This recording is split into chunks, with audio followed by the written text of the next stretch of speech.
Hello दोस्तों, स्वागत है आपका मेरे चैनल फार्मा स्टडी 2.0 में, जिसमें यह देखना है कि डी फार्मा और बी फार्मा में सबसे बेस्ट कौन है। तो मैं आप सभी को बता दूं कि दोनों बेस्ट है, पर करने पर निर्भर है। जिसमें सबसे पहले डी फार्मा की बात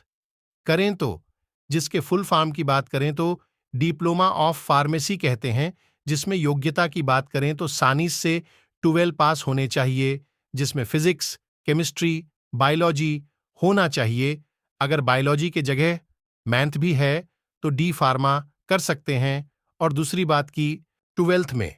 कम से कम 50% होने चाहिए। अगर इसमें एडमिशन की बात करें तो इसके लिए एंट्रेंस का एग्जाम भी होता है, जिस कोर्स के लिए अगर कोर्स फी की बात करें तो 2 लाख से 2,50,000 के लगभग होता है। अब अगर इसके कोर्स वर्ष की बात करें तो यह 2 वर्षों का कोर्स होता है। लेकिन इस कोर्स करने के बाद की बात करें तो आप सभी चाहे तो एजुकेशन संस्था कर सकते हैं, चाहे तो क्लिनिक कर सकते हैं, चाहे तो अनुसंधान प्रयोगशाला कर सकते हैं, चाहे तो खाद्य और औषधि संस्था कर सकते हैं, चाहे तो क्लिनिक स्वास्थ्य केंद्र कर सकते हैं, चाहे तो सेल्स एंड मार्केटिंग डिपार्टमेंट कर सकते हैं, चाहे तो फार्मास्यूटिकल फर्म कर सकते हैं, चाहे तो अनुसंधान एजेंसियां कर सकते हैं। अब अगर हम बात करें बी फार्मा की तो जिसके full form bachelor of pharmacy होता है, जिसकी अगर एबिलिटी यानी कि योग्यता की बात करें तो सबसे पहली बात की साइंस से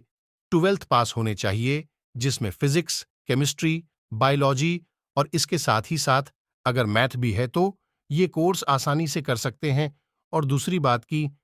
12th में कम से कम 50% होने चाहिए। लेकिन इस कोर्स की एडमिशन की बात करें तो इसके लिए प्रवेश परीक्षा भी लिया जाता है, जिसके आधार पर काइनलेज में एडमिशन होता है। अगर इस कोर्स के लिए फी की बात करें तो इसके लिए टोटल लगभग 4 लाख से 5 लाख रुपए लगते हैं,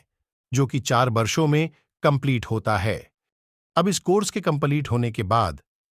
आप सभी क्या क्या क्या कर सकते हैं, इसकी अगर बात करें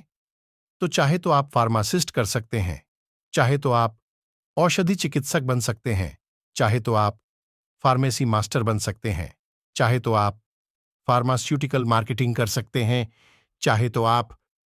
ड्रग इंस्पेक्टर की तैयारी कर सकते हैं, चाहे तो आप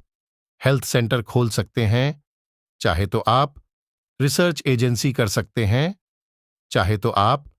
मेडिसिन कंपनी में काम कर सकते हैं,